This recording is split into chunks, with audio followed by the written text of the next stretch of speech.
স্বাগতম বন্ধুরা, আজ আমরা ঢাকা বিশ্ববিদ্যালয় সম্পর্কে কিছু চমৎকার তথ্য শেয়ার করব। নাম্বার 1, 1921 সালে প্রতিষ্ঠিত, ঢাকা বিশ্ববিদ্যালয় বাংলাদেশের প্রাচীনতম বিশ্ববিদ্যালয়।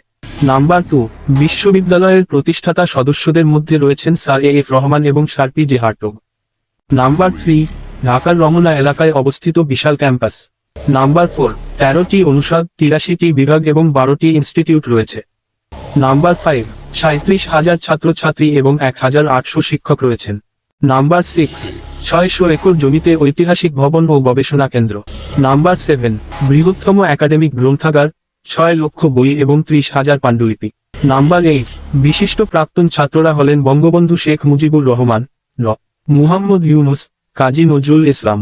নাম্বার 9, 1 জুলাই বিশ্ববিদ্যালয় দিবস পালিত হয়।